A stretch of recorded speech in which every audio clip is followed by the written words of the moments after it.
bentar dulu. Manuskrip kami itu ribuan. Pertama ya, manuskrip Laut Mati jelas.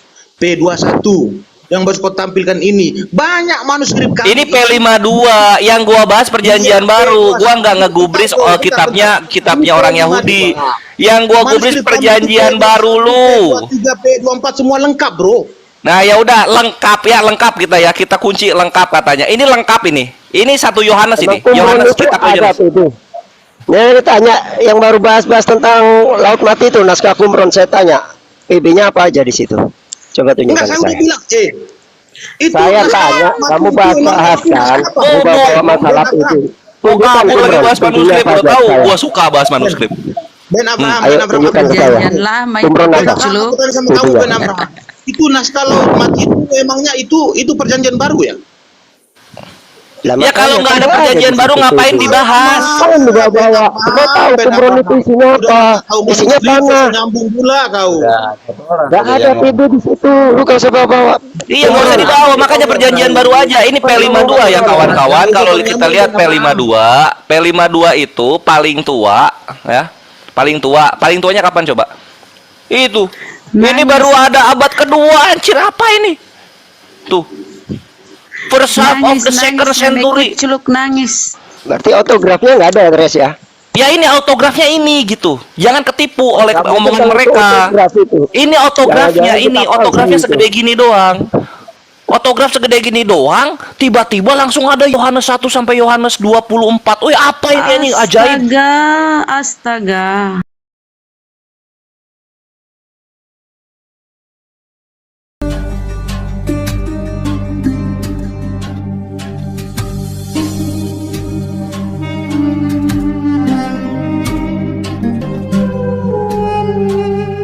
Berkata kepada nabimu, jika kamu ragu-ragu, tanya kepada ahli kitab, orang-orang sebelummu. Nabimu saja ragu-ragu, apalagi kamu. Apalagi kamu memberitakan Al-Quranmu kepada kami. Ya jelas kami nggak mau dong. Nabimu saja ragu tentang Al-Quran, kok bagaimana dengan kami? Jadi kalau kamu membahas tentang manuskrip, bro, bagusan saya katakan kamu tidur. Udah sekarang begini. Saya akui bahwasan saya akan kalah kepada kamu. Bentar. Saya bantah dulu. Nanti. Sedikit lagi. Saya akan katakan kepada kamu cinta sholawat, Erik. Ketika kamu menuntut Matius 28 yang ayat 19 sampai 20-nya itu, saya katakan manuskripnya tidak ada. Sekarang saya tanya, Al-Qur'anmu setebal gunung yang kamu iman sekarang ini, tunjukkan mana manuskripnya. Silakan. Oke, ya. Tadi Anda sudah mengakui bahwasannya Matius 28 itu di poin ke-16 sampai 20 tidak ada, dan juga begitu Markus juga ya. Oke. Nah, kalau Anda menuntut Al-Qur'an itu manuskrip yang mana? Ya, ingat, manuskripnya itu memang tidak sampai ke Indonesia. Tapi artinya pada saat Al-Qur'an itu sampai di Indonesia, siapa yang menyebarkan? Yaitu para zuriat-zuriatnya Nabi Muhammad SAW. Itu harus Anda pahami. Nah, kalau perkara dengan tentang sanad ataupun ya sanad-sanadnya, itu mungkin Ustadz Alif bisa membantu saya karena saya tidak begitu hafal. Silakan Ustadz Alif, tambahkan Ustadz Alif. Oke, baik, terima kasih. Sebenarnya kalau ngomongin Al-Quran dibandingkan dengan Bible ya jauh ketemunya. Karena salah satu dari Al-Quran itu, nama Al-Quran itu kan bacaan. Dan ketika menyebut tentang bacaan bukan lagi juga tentang bagaimana sesuatu yang dilihat tekstual. Karena Al-Quran itu dijelaskan bahwa Al-Quran mudah untuk dipelajari, mudah untuk dibaca. Itu salah satu jaminan dari ayat Al-Quran itu sendiri. Nah, makanya ketika Rasulullah menerima Al-Quran, yang di Al-Quran dikatakan diturunkan kepada Nabi Muhammad ke dalam hatinya, lalu diajarkan kepada para sahabatnya, lalu di situ dihafal semua hafal. Walaupun bos sekarang istilahnya seluruh nih percetakan, mau ngomongin manuskrip, mau ngomong apa, di muka bumi ini dimusnahkan semua kertas itu, Al-Quran tetap ada di dalam hati umat-umat Islam. Ketika dibacakan langsung bisa ditulis ulang. Kami tidak dipusingkan tentang manuskrip sebenarnya. Saya nggak mau pusing itu, nggak mau dipusingkan, serius. Karena Al-Quran itu memang mudah untuk dihafalkan. Inna yasarna Qur'ana lidzikri, dan kami mudahkan Al-Quran itu untuk diingat, untuk dihafalkan. Makanya tidak sulit kalau Anda mau membahas tentang masalah manuskrip repot. Ketika zaman para sahabat waktu itu pun, ketika ada para sahabat, ketika dia pulang banyak yang dibunuh, banyak lagi kok penghafal Al-Quran itu tumbuh lagi, maka nggak pusing. Nah, beda memang dengan Bible. Bible itu berpatokan kepada manuskrip-manuskrip, dan itu pun ketika dimintai pertanggungjawaban pembuktian seperti tadi sulit menemukannya. Bahkan belum itu yang di Markus 16 juga yang pernah saya tanyakan, nggak ada itu manuskripnya. Padahal dari ayat 9 sampai 20 itu nggak ada manuskripnya. Dicarinya di mana nggak tahu, itu nggak ada pembuktian. Nah, itulah perbedaannya, Bro Meme Bos.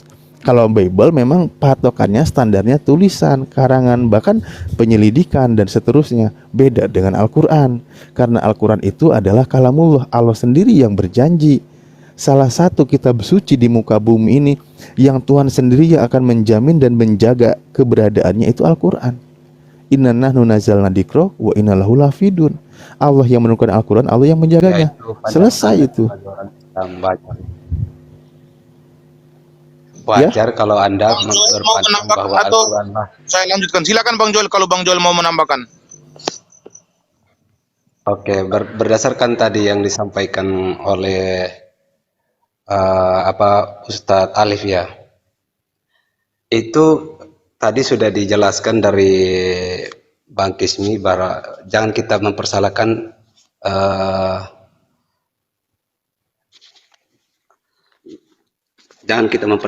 tentang itunya tadi, tentang penulisan atau apa manuskripnya ya.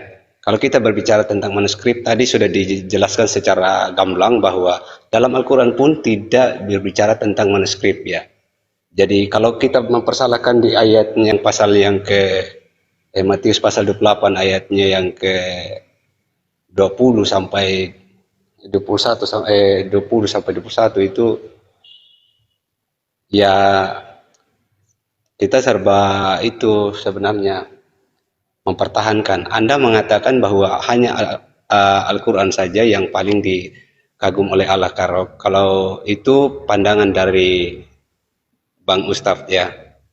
Tapi kalau kami juga mengakui bahwa Alkitab juga adalah bagian dari Allah itu. Nah, itu yang saya ingin sampaikan. Kita sama-sama mempelajari atau berdialog supaya kita saling mengetahui satu dengan yang lain seperti itu. Jadi kalau kita lebih sama-sama mempertahankan, itu masuk pada ranah perdebatan, karena kita berdialog untuk menambah pengetahuan, bukan saling menyerang atau bukan saling menyalahkan.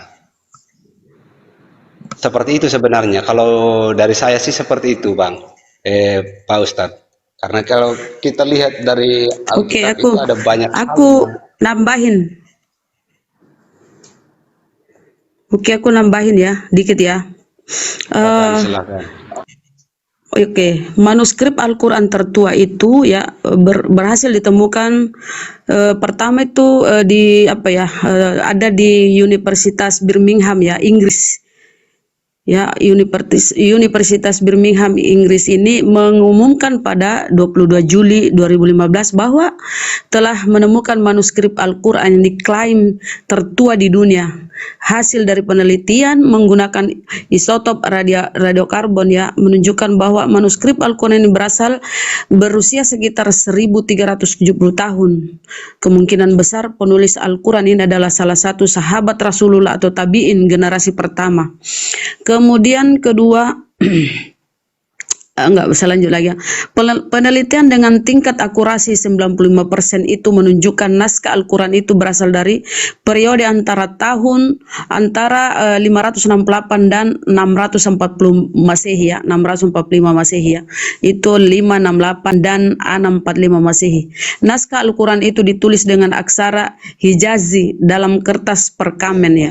Naskah terdiri dari 2 kertas perkamen, diantaranya surat ke-18 dan 20. Kemudian kedua adalah banyak ini ya kalau kita jelaskan, tapi kedua adalah mana lagi ya, sebentar aku buka dulu catatanku. Oke, aku salah lagi.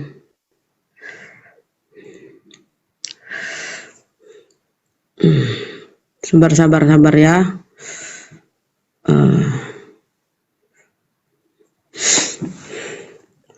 Kedua adalah di boleh ya, boleh kalau mau bisa open ini ya kamera ya, baru aku kasih lihat.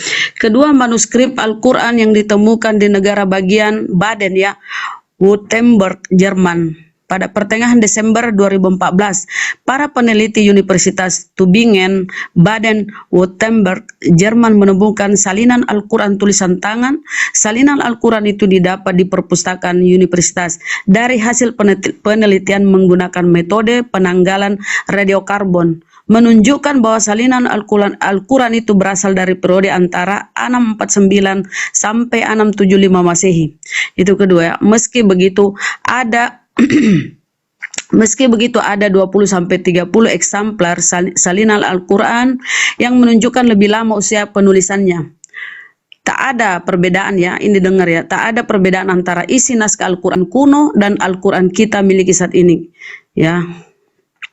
Kemudian ketiga, manuskrip Al-Quran Andalusia pada November 2014. Banyak media Spanyol melaporkan bahwa para peneliti dari Universitas Malaga dan Granada Tengah mempelajari salinan Al-Quran disampaikan salah satu sekolah Al-Quran di Narathiwat, Thailand Selatan. Kemudian selanjutnya, Al-Quran itu diklaim berasal dari era Andalusia yang mungkin milik pangeran Andalusia yaitu Abdurrahman Al-Ghafiqi. Salinan Al-Quran itu dipunyai kepala sekolah Al-Quran dari Tawat yaitu Muhammad Lutfi. Dia memperoleh salinan Al-Quran itu dari teman yang berasal dari Maroko. Kemudian manuskrip ke mana lagi ya? Tadi ini 5 nih manuskrip Al-Quran. Kepanjangan. Ya. Kepanjangan. Gak apa-apa. Kita kasih tahu nih tentang Al-Quran karena dia bilang nggak ada manuskripnya. Keempat, manuskrip Al-Quran di Gua Dali, Yaman. Pada Oktober 2012, seorang pemuda dari kota Al-Dali, Yaman menemukan salinan Al-Quran tertua di sebuah gua di selatan kota itu. Naskah Al-Quran itu dibungkus dengan kulit sebagai penutupnya. Di halaman depannya terdapat keterangan bahwa Al-Quran itu disalin pada 2000 Hijriah sehingga 200 Hijriah sehingga memungkinkan Al-Quran itu sebagai salah satu Al-Quran tertua di dunia.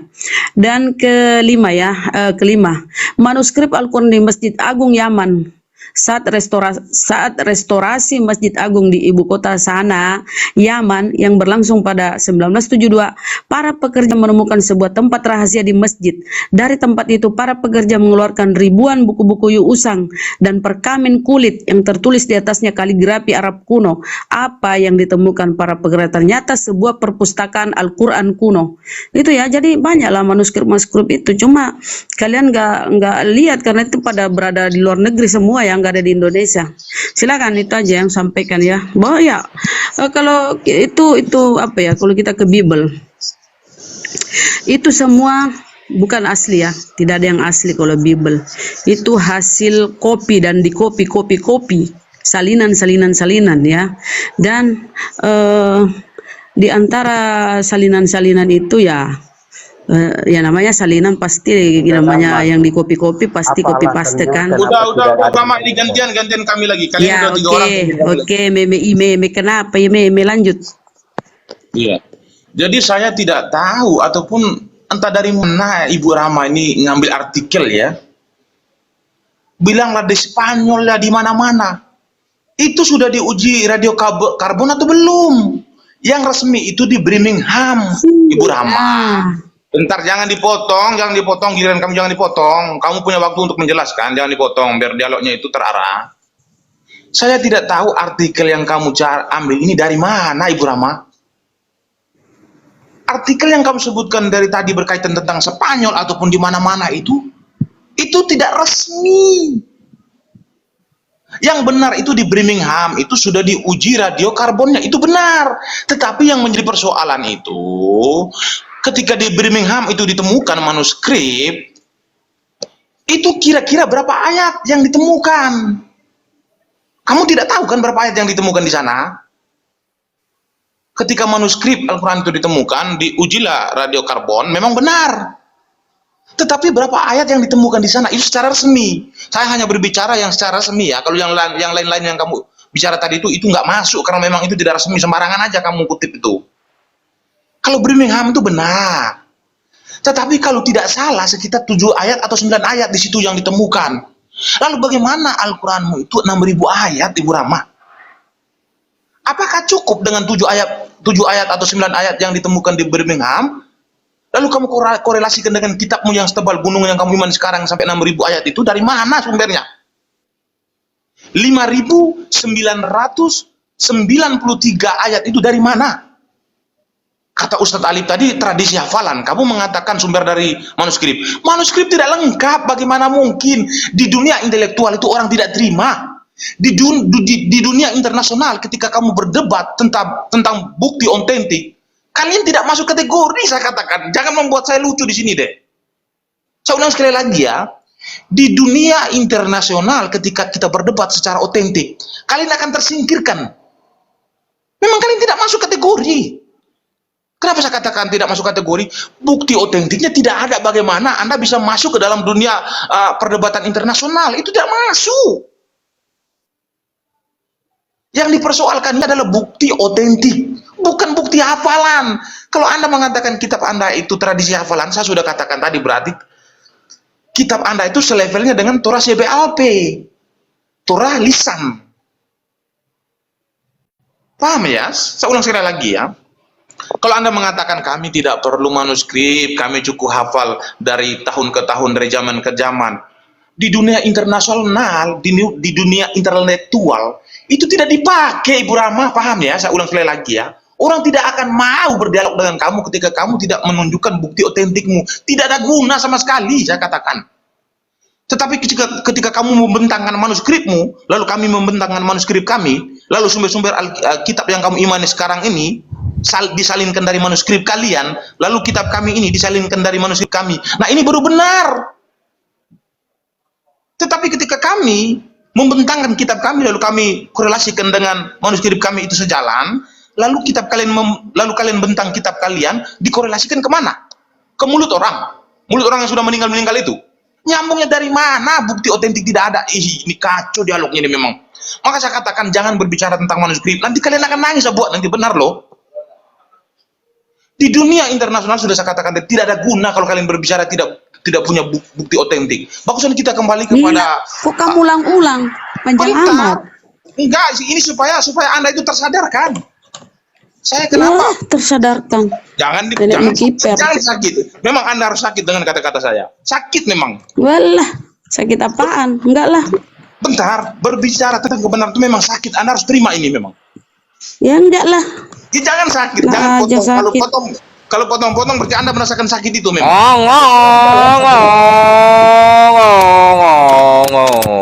Assalamualaikum. Oke, aku tunjukkan ya manuskripnya ya, aku tunjukkan ya. Sebentar Bang Kores ya. Ini si Meme nih kuculu terlalu banyak ngomong dia. Oke, tunjukkan ya. Meme nggak akan bahas manuskrip tapi malah fokus di sini terus. Ya sudahlah. Apa Mbak Ustadz, kita tunjukkan karena dia bilang nggak ada. Padahal ada. Nanti dilanjutkan sama Bang Kores dengan data-datanya yang mutakhir. Oke ya, bisa dibesarin aku Bunda. Ya Meme itu kuculuk dia itu. Yaudah, nanti aku sebelum turun. Diam. Meme iya sebentar, kamu di iya, Kenapa? Kamu dicek kok. Meme, kamu dicekoki data sebentar sama Bang Kores ya. Coba ini baca, ini lihat ya. Ini manuskrip mana ya? Ini ini ya manuskrip naskah Al-Qur'an di Universitas Birmingham ya. Ini ya. Kemudian kita scroll naik. Kita scroll ke atas. Nah, ini coba. Ini naskah yang disimpan ya Allah ya Rabbi. Ini naskah yang disimpan di Universitas Tübingen, Jerman ya. Ini ya. Nih. Terus aku scroll lagi naik, Meme. Pusatkan matamu di layar, Meme. Ini manuskrip. Aduh, kok. Ini manuskrip di Masjid Agung sana Yaman ya. Ini Yaman ya. Ini tulisan-tulisan kuno zaman dulu nih ya, Yaman. Ini di mana lagi nih ya? Ini di Rusia, Prancis, Vatikan dan mana nih? Apa nih di mana nih ya? Aduh. Kodeks. Ini kodeks. Aduh, kodeks Parisino. Apa sih namanya? Potro yang ya Allah ya Rabbi. Lu. Yang bagiannya tersebar di Rusia, Prancis, Vatikan dan London. Oh, banyak tersebar ini ya. Terus tadi kan aku bilang 5 nih, berapa lagi? Nah, ini naskah Topkapi di Museum Istana Topkapi Istanbul, Turki ya. Ini ya. Nah, terus mana lagi ya? Apa sudah itu ya, udah 5 ya. Itu ada fakta, itu bukti ya. Kutunjukkan. Lanjut dengan data-datanya yang mutakhir. Ustaz Alif dulu, Ustaz Alif. Kores. Aku nggak dianggap nih. Ayo, Ustaz Alif dulu, Ustaz Alif. Iya, perasaan dari tadi aku mau Pengen makan meme. Mohon maaf Ustadz, silakan Ustadz. Ya Allah, Gini ya Rabbi. caranya, sebenarnya saya bilang tuh begini. Karena saya bilang tadi bukan hanya tentang bahas manuskrip, nggak terlalu penting. Saya pegang datanya. Bahkan ini di sini jelas nih ya, namanya Al-Mushaf Asy-Syarif Al-Mansub ila Utsman bin Affan. Jadi mushaf yang mulia yang ternisbahkan kepada sahabat Utsman bin Affan. Bagaimana mushaf ini yang disebarkan ini masih ada datanya di perpustakaan Islam, kebetulan saya pegang. Nah, bagaimana tentang hal seperti ini, data seperti ini saya bilang tadi ya, saya tidak terfokus masalah tentang manuskrip karena Al-Quran itu adalah hafalan diingat, justru itu menunjukkan kecerdasan. Kalau cuma satu orang mengklaim mungkin is oke lah, tidak itu diragukan. Tapi kalau semua orang, ribuan orang, itu sudah tidak bisa diragukan kebenarannya, begitu memang bos konteksnya. Makanya ketika kita tidak berpatokan kepada manuskrip, saya bilang contoh aja di sini. Nah, ini kan lembaran namanya juga kertas, ini barang nih. Ini di sini udah mulai hilang teksnya. Bagaimana kita bisa mengetahui datanya? Karena kehebatan dan kecerdasan orang yang menghafal Al-Quran. Oh, ini tuh ayat Al-Fatihah. Bisa dibaca, ternyata di sini tuh Bismillahirrohmanirrohim, Alhamdulillahirobbilalamin. Nah, ini salah satu contoh. Nanti ada lagi beberapa nih contoh lagi nih. Nah, seperti ini. Bagaimana kita bisa memahami teks-teks seperti ini nih? Tentu karena umat Islam itu pertama banyak yang menghafal, banyak yang mengingat. Kedua, ketika dicocokkan kepada cetakan juga tidak ada masalah gitu. Nah, bagaimana cara membacanya kan gitu. Nah, contoh nih, ini dikasih contoh ini kopian dari masalah dari teks aslinya ya, seperti ini. Tulisan zaman sahabat Rasulullah SAW itu seperti ini. Nah, ketika dalam penulisan modern itu begini, makanya ketika dibaca bagaimana bacaan seterusnya? Oh, jelas karena sudah diingat. Itu kan kalimatnya kulubim wala sam'ihim wala absorim bisawatu walahum adabun alim. Nah, seperti itu memang bos, memahami ayat Al-Quran, memahami firman Allah. Makanya saya bilang tadi di Islam itu yang masih dilestarikan sampai sekarang, Anda bilang dunia internasional menertawakan, justru tidak. Yang namanya di Islam itu ada tradisinya apa? Musabakoh tilawatil Quran. Jadi perlombaannya itu membaca Al-Quran, menghafal, bukan masalah tentang tulisan-tulisan, karena itu mewarisi kecerdasan. Orang itu hafal dengan Al-Quran. Begitu meme bos. Ini saya ada sampai 800 lembar meme bos ya. Dan di sini semua isinya Al-Quran. Bagaimana memahami kalimat ini bukti walaupun bentuk kertas, tulisan zaman dulu, istilahnya tulisan kuno, sulit dibaca hanya orang tertentu. Tapi memang karena banyak orang yang hafal, tidak salah ketika dicocokkan kalimatnya itu tidak berlawanan dengan teks-teks yang modern. Ini begitu cara memahaminya meme bos ya. Terima kasih semuanya, saya izin dibawa dulu. Assalamualaikum warahmatullahi wabarakatuh. Assalamualaikum warahmatullahi wabarakatuh. Apa yang mau kau paparkan, Kores? Waalaikumsalam warahmatullahi wabarakatuh, Ustaz Zi. Gua mau nanya ini meme bos, mungkin lu ketinggalan banyak ya karena lu baru nongol lagi. Penyaliban itu kan ini hukuman Yesus ya. Yesus kan disalib ya. Emang topiknya kau udah tahu belum apa yang dibahas dari tadi?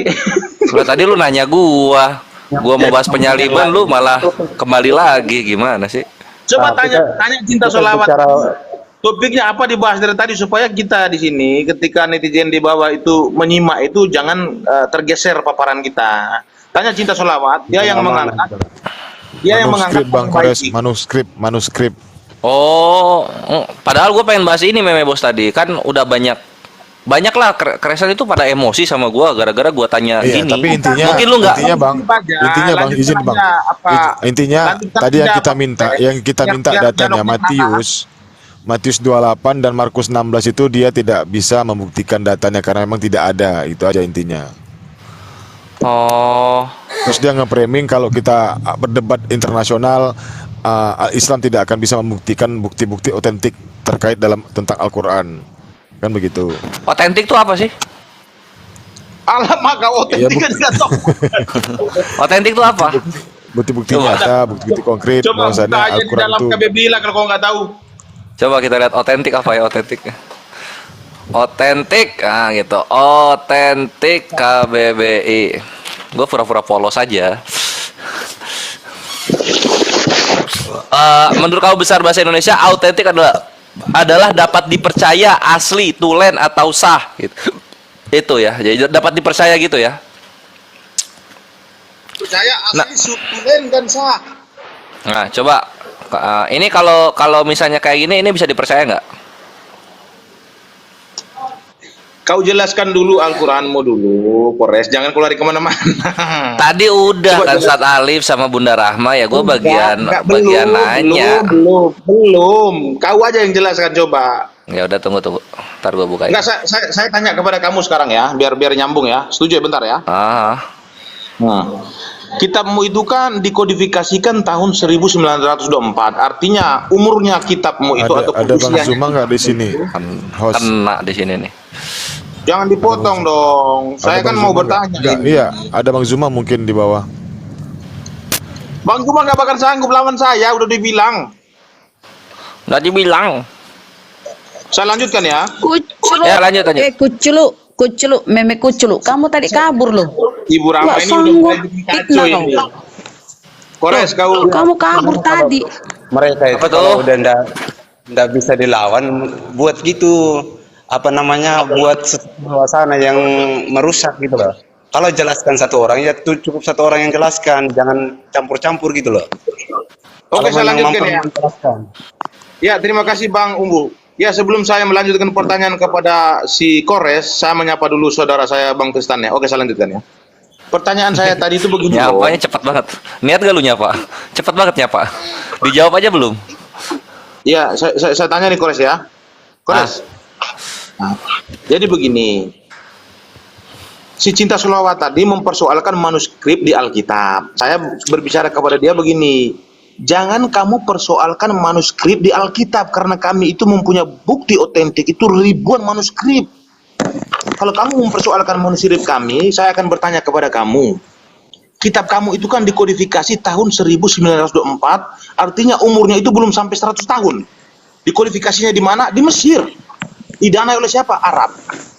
Nah, pertanyaan saya, ketika mereka mengkodifikasi menjadi kitab lalu disebarkan ke seluruh dunia, itu landasan mereka ini dari mana? Manuskrip kan tidak ada. Sumber-sumber yang mereka dapatkan ini, inspirasi yang mereka dapatkan ini yang masuk ke dalam kitab ini dari mana, saya tanya ini. Nah, kau harus jawab di sini. Siap. Oke, langsung saja tanpa berpanjang lebar lagi. Selamat menikmati datanya. Ada lah datanya, masa nggak ada gue datanya? Data hancur. Data hancur yang kau tampilkan. Baru dikeluarin udah takut. Yuk, silakan digedain UTST. Jangan kabur lu ya. UTST.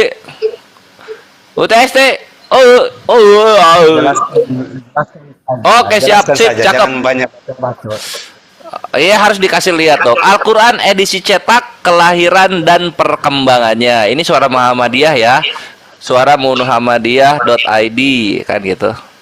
Nah, kita lihat di sini Maibre. Kenapa coba ada ini ya? Kita langsung aja dulu ke Mesir ya. Di abad ke-20, woi, noise. Cek. Nah, sip. Di abad ke-20 di Mesir diperkenalkan sebuah standar baru dalam apa di sini? Percetakan. Jadi Al-Qur'an. Dan model Mesir ini lalu menjadi model yang banyak dipakai di dunia Islam gitu. Kenapa? Karena dulu-dulunya bukan dicetak tapi ditulis, kan gitu. Nah, terus kok baru di abad ke-20? Kok nggak dari dulu-dulu? Kan gitu. Karena kita mundur dulu ke belakang. Nah, sekarang kita naik. Nah, Lu perhatikan ini ya. Ini yang bikin gua makin cinta sama Kristen. Edisi pertama dari Al-Quran yang dicetak dan bukan lagi disalin tangan, hadir di Arab. Typo gua. Di Eropa. Di mana mesin cetak ditemukan dan banyak dipakai. Loh, kok Eropa? Yang pertama siapa ini yang nyetak-nyetak? Kok berani-beraninya Eropa nyetak-nyetak Al-Quran? Roma adalah kota di mana Al-Quran edisi cetak pertama hadir di dunia. Ini orang-orang Vatikan kurang ajar. Kok berani-beraninya nyetak Al-Quran? Mentang-mentang punya mesin cetak. Ini dari dulu kelakuannya gini nih. Nyomot-nyomot kitab suci orang lain gitu. Terus yang kedua siapa? Apa Islam? Kita lihat. Ya, nah ini ya, Eropa itu tahun 1530. Oh. Itu nih, abad ke-16 pertama kali dicetak tapi bukan oleh muslim. Di Hamburg, Jerman, lalu muncul edisi kedua cetakan Al-Quran pada tahun 1694. Tadi Katolik kelakuan, sekarang Protestan. Ya. Tadi asal pertama Katolik, yang kedua Protestan gitu. Mentang-mentang Islam belum punya mesin cetak. Kan gitu. Kok kurang ajar?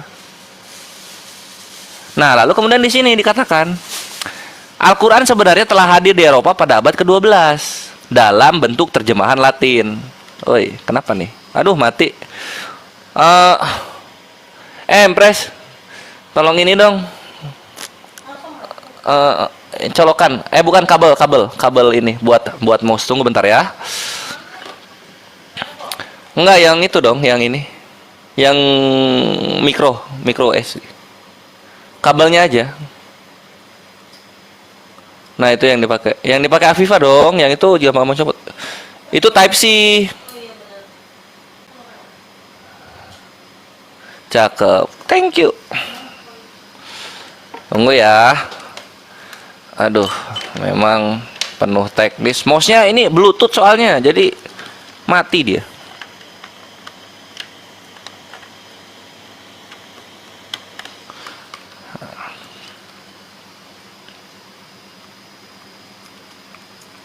Nah, gini. Kita balik lagi ke sini ya kawan-kawan. Tuh, jadi Biblos lagi. Al-Quran itu yang pertama mencetak adalah kota-kotanya terhitung gitu. Nih, salah satu contohnya siapa? Robert of Caton. Jadi sebagian besarnya dilakukan oleh Robert of Caton, seorang teolog sekaligus Arabis Inggris. Kurang ajar. Makanya abad ke-20 ketika mesin cetak masuk ke dunia Islam, Mesirlah yang melakukan edisi cetak pertama. Jadi bukan Al-Quran edisi Kairo pertama, tapi Al-Quran edisi cetak pertama. Gitu my bre jawabannya. Jadi kenapa baru ada di abad ke Mesir? Karena di awal-awal terhitung tidak mau berbagi mesin cetak. Dan kurang ajarnya mereka mencetak Al-Quran versi mereka sendiri. Gitu. Apa? Yang ditanyakan itu sumber pengkodifikasian tahun 1924 di Mesir itu, sumber narasi yang mereka dapatkan itu dari mana yang saya tanyakan? Dari hafalan.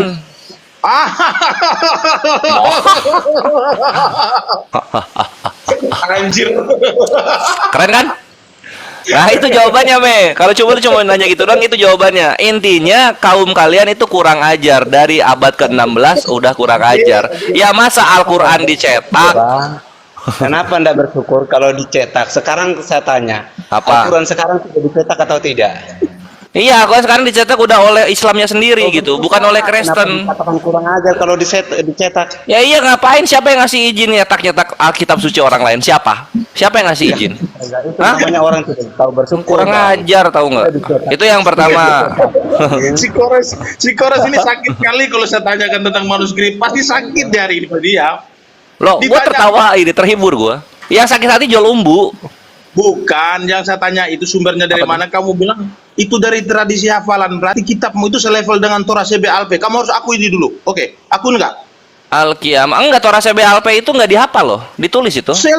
Torah CBLP itu dihafalkan dari zamannya Musa itu, lalu di zamannya para rabi baru dikanonisasikan, bro. Terus kenapa? Ya sama seperti kitabmu sama itu. Ah, ini lihat di sini nih, perhatikan di sini. Nih. Ah, ini nih. Jangan engkau gerakan lidahmu karena hendak cepat-cepat menguasainya. Ini Al-Qiyamah 16 sampai 18. Sesungguhnya kami yang akan mengumpulkannya di dadamu dan membacakannya. Apabila kami telah selesai membacakannya, maka ikutilah bacaannya. Tuh. Inna alaina jam'ahu wa qur'anahu. Ah, gitu. Sesungguhnya kami yang akan mengumpulkannya dan membacakannya di mana? Di dadamu. Aman kita. Emang kamu yakin dengan ayatmu ini? Ya yakin lah, bre. Apa yang nggak yakin? Begini, bro. Tunggu dulu. Udah dijawab ya. Jadi kenapa dicetak pertama kali? Gara-gara Kristen itu kurang ajar. Itu yang pertama. Terus yang kedua sekarang, ini lihat ini. Ini yang paling tua. Ini adalah manuskrip paling tua dari Perjanjian Baru P52. Lo lihat ini segede apa, anjir. Ini cerita Yesusnya cuma segini. Woi, ini kitab lu cuma segede gini, kitab lu yang paling tua Perjanjian Baru. Ini nyeritain apa ini? Kau jelasin dulu kitabmu dulu, bro. Baru kamu jelasin. Udah jelas tadi gue jelasin. Sekarang lu jelasin. Ini kitab suci apa segede gini? Ini robek-robek lagi dimakan rayap kayaknya ini. Kamu akui dulu bahwasan kitabmu sejajar dengan Torah CBLP. Kalau kamu sudah akui, enggak dong. Enggak dong. Apakah Torah CBLP di Lisa? Waalaikumsalam warahmatullahi wabarakatuh. Ini segede gini gimana ini? Lu akui kitab suci lu ini sisanya adalah buatan orang-orang terdahulu gitu. Akui dulu kitab suci lu ini. Ya, kitab suci lu robek-robek gue akui dulu. Bang Tristan tadi kemana? Udah turun ya? Macem-macem lo sama Kores ini ya. Ini masalah ini ya, ini yang pertama. Nah, berikutnya ada ini juga nih. Ini manuskrip P87 yang paling tua di Filemon. Nah, di sini kita lihat segede apa. Tuh, kitab suci lu ribuan tapi robek-robek begini apa anjir? Bungkus kacang aja nggak cukup, bre. Kores, Anda bisa silakan Ahmed, silakan. Bisa nambahin dikit nggak? Jadi yang Kairos 1924 itu bukan berubah di ayatnya. Jadi standarisasi penulisannya, misalnya ketika dulu penulisan kata barokah, jadi baknya terpisah, roknya terpisah, kafnya terpisah. Tapi karena standarisasi penulisan, bak disambung dengan rok, baru kaf. Terus dulu sebelumnya huruf qaf itu hanya titik satu di atas, sedangkan huruf fa itu titik satu di bawah. Terus dibikin standarisasi penulisannya, qaf itu titik dua di atas, huruf fa itu atas satu di atas. Jadi tidak ada yang berubah dengan pelafasannya, tetap ada pelafasannya, cuma di standarisasi penulisannya. Karena standarisasi penulisannya mengikuti standarisasi penulisan yang berlaku secara umum. Gini dong. Itu untuk 1924. Silakan lanjut, Kores. Iya, udah. Pokoknya mereka udah terguncang karena tahu nenek moyangnya punya utang gitu, punya utang minta maaf kepada Islam. Gara-gara nyetak kitab suci orang lain, kerjaannya ngapain coba? Dialognya terarah dong. Jangan lari kemana. Memang terarah itu kan. Nah sekarang gimana cara lu menjawab ini? Gimana cara lu menjawab ini nih yang robek-robek begini? Gimana cara lu menjawab itu coba? Ayo.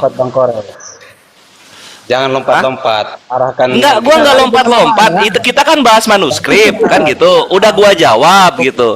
Kenapa baru ada di 1920? Mesin cetak baru masuk di 1920 di dunia Islam. Yang kurang ajarnya kekristenan nyetak-nyetak Al-Qur'an di abad ke-16, baik Katolik maupun Protestan. Itu udah ya gua jawab. Sekarang ini, kenapa kalian tidak membahas ini kepada Islam? Manuskrip paling tua kalian robek-robek. Dan cuma segede apa nih? Ini mesin apa ya, kartu debit aja ini lebih gede kartu debit. Yang kayak gini dibilang manuskrip. Kores gini aja, Kores. Bagusan kita beralih ke topik yang lain. Karena membahas manuskrip ini memang tidak akan nyambung. Kalian nggak. Kenapa mau kabur? Mau kabur kenapa? Ini udah gua kasih lihat datanya, lu takut. Ya, ini dibahas. Coba ini Yohanes isinya apa nih? Isinya apa ini Yohanes? Segede gini kok bisa ada Yohanes sampai berlapis-lapis begitu? Apa? Saya itu begini, Kores. Apa lagi? Bentar dulu. Kita membahas manuskrip. Kami mempunyai bukti otentik yang sudah kamu tampilkan ini. Nah, Iya ini cuma segede-gede gini doang kok bisa Yohanes dari 1 sampai 24. Ini Yohanes segini emang cukup Yohanes 1 sampai 24. Lu ngibul keimanan lu kalau gini caranya, Bre. Bahas manuskrip, Bro. Kalau kok takut bahas manuskrip tadi lu nantang. Kalian nggak punya manuskrip, masa membahas? Tadi lu nantang manuskrip gua nih. Ini mana ada manuskrip nih? Al-Musab Asyarif atribut tuh Utsman bin Affan. Zaman Utsman manuskrip kami ada tuh, harganya berapa? $400. Berapa tuh $400? Hah? Dar, selamat datang di kebenaran. Itu uji karbonnya di sini Birmingham. Nah, ini mana. Mana Birmingham yang 7 ayat itu? Nih Birmingham. Birmingham Massachusetts UK. Gue bilang juga apa? Ayat itu. Mana ada juru 7 ayat? Di mana 7 ayat? Nih, surat 18 sampai 20. 7 ayat, Bro. Nggak ada Apa lebih tuh? dari itu. Birmingham itu cuma 7 ayat. Jangan kau Lalu ini ayat apa masuk di sini, Bre? Ini cuma pras prus turus tas. Jadi kalimat aja enggak ini. Apa? Manuskrip kami itu dengar. Manuskrip Apa? kami itu.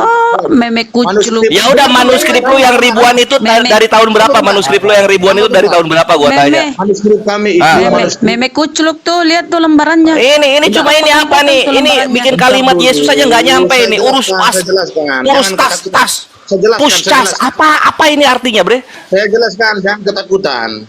Jangan ketakutan gimana? Lu kabur-kaburan sama manuskrip lu sendiri. Jangan potong dong, jangan potong kan? Ya udah, gua nggak potong. Silakan jelaskan. Ini artinya apa? Yohanes berapa ini? P52 ini. Bentar dulu. Manuskrip kami itu ribuan. Pertama ya, manuskrip Laut Mati jelas.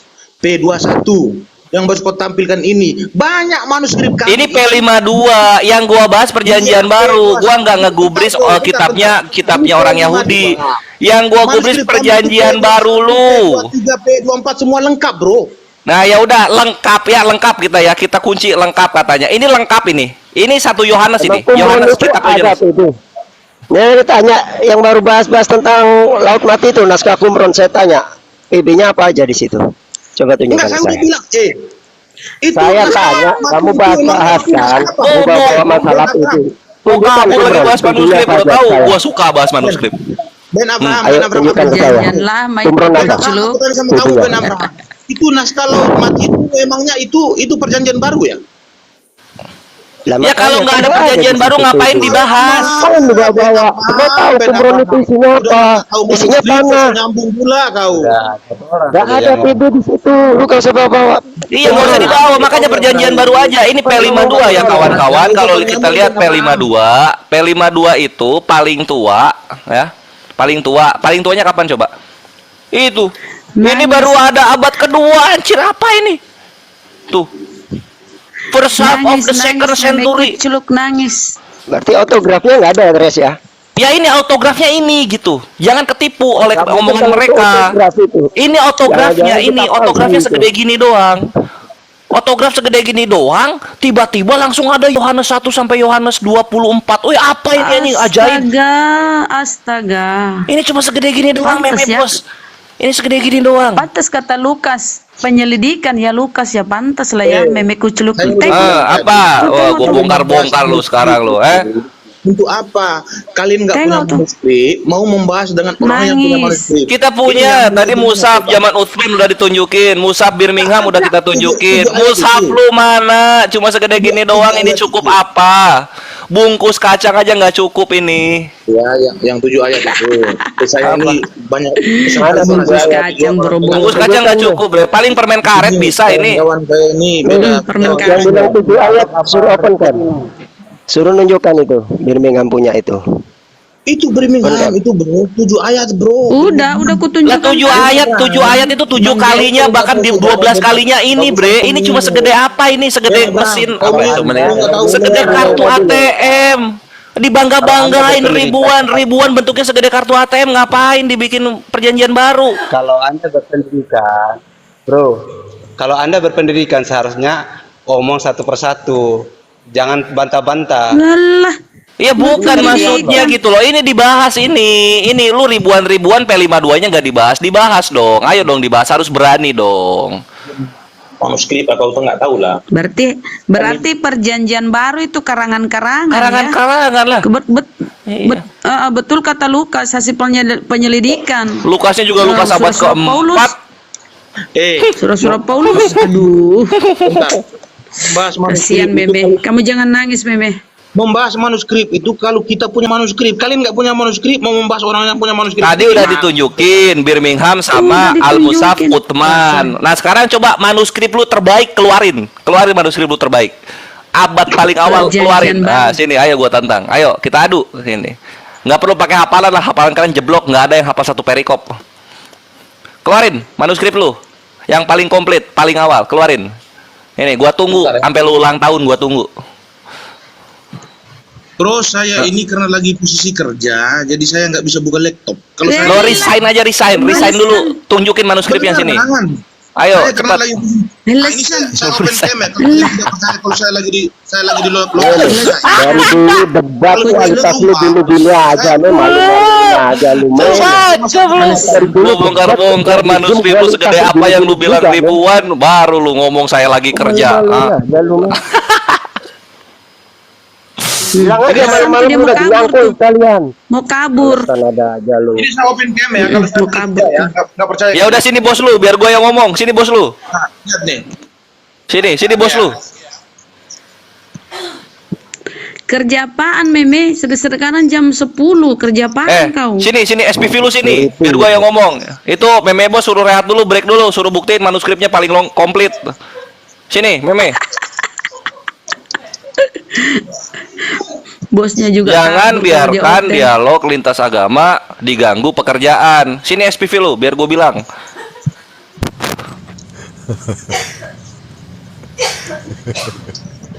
Itu cuma itu Umbu. Mau bahas manuskrip mau kabur nggak? Bahas manuskrip kita. Umbu juga.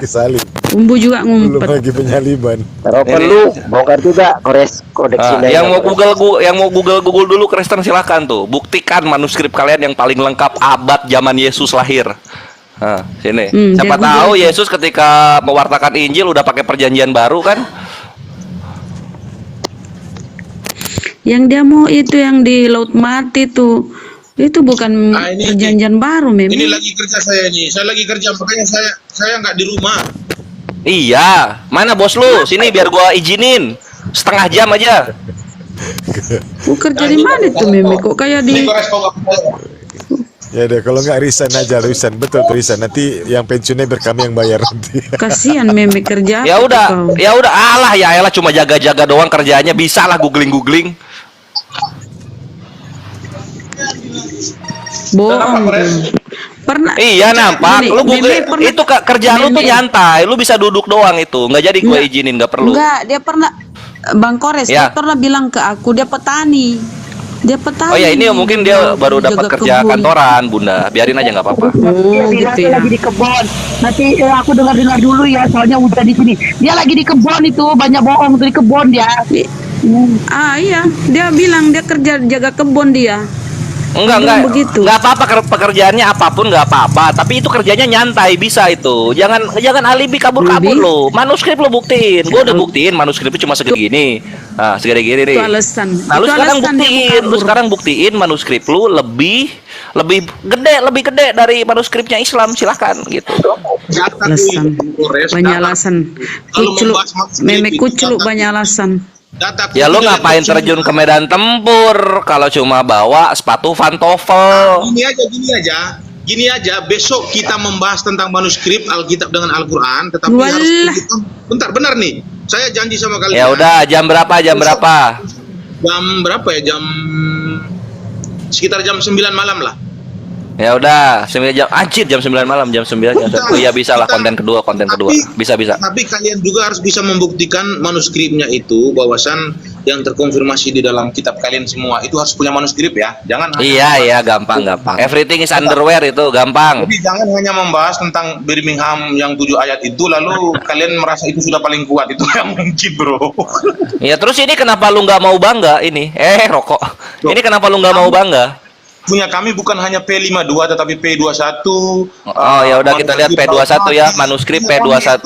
Banyak manuskripnya, bukan manuskrip. Kalau ini kan manuskrip Yohanes, bro. Bentar. P21. Bentar. Manuskrip yang kau tampilkan ini kan Yohanes. Jadi manuskrip kami itu banyak. Nanti besok saya bentangkan. Kenapa kok kanker ya manuskrip P21? Salah kok ketiknya ya. New Testament gitu. Kerja nggak bawa laptop. Mengada-ngada dia. Ini Mana papirus. Oh, bukan manuskrip, woi. Papirus itu gimana sih? Lu ngerti nggak bedanya manuskrip sama papirus? Aku nggak ada papirus. Aku ngomong papirus dari tadi. Lah ini papirus, bre, nggak ada manuskrip. Manuskrip P21 nggak ada, papirus ada. Itu manuskrip laut mati. Jangan dong, perjanjian baru. Lu Kristen kok bawa perjanjian lama sih? Perjanjian baru lu bisa bawa. dong. Kitab kami itu tebal, bro. Beda sama kitab kalian. Iya, Beda. perjanjian baru dibawa. Lu tebal-tebal, lu punya orang lu bawa. Nggak bisa. Kami itu punya bukti otentik. Nggak mau, bro. nggak mau. Bawa perjanjian baru lu bawa. itu punya Yahudi, Meme punya Yahudi itu. Siapa bilang? Ini manuskripnya kayak begini aja P21. P21 tuh manuskripnya begini robek-robek. Piye iki? Tuh. Pedreto teks Matthew ini P21. Itu manuskrip P21 kami. Nah inilah robek-robek begini lu banggain. Apa tertulis ini? Banyak manuskrip kami itu ribuan, bro. Bukan seperti manuskrip. Ya udah yang nggak robek ada nggak? Yang nggak robek-robek ada nggak? Tahu dia. Jangan yang robek-robek dikasih. Saya dibangga-banggakan coba. Kita Gimana? Ya seenggaknya nggak robek-robek kayak begini, bre. Ya, kitabmu setebal gunung, manuskrip cuma 7 ayat. Gimana sih lu? Iya nggak apa-apa, seenggaknya rapi, nggak. Ini robek-robek ini dibilang kitab suci anjir, buset. Lo gimana sih? Coba ini kapan ya? Date-nya kapan nih? Bagusan gini aja, Kores. Kau sadar lah, Kores. Cepatlah bertobat, Kores. Kau gak usah lah kau. Loh, bre, gue nggak mau nyembah Baal. Gimana sih? Sadarlah, Kores. Enggak beneran, aku hanya mau ngomong cepat. Sadarlah, Kores, daripada terlambat kau nanti. Bre, data gua banyak gitu. Semakin banyak semakin sadar gua. Coba makanya lu cerahkan gua dengan data-data yang belum ada lah. Ini kok nggak ada ini ya date karbonasinya ya? Coba papirus P21. Ini kapan ya? Papirus P21. Apa ya namanya ya? Date carbonating. Date carbonating. Lihat karbon aja lah. Coba kita lihat papirus P21 karbon.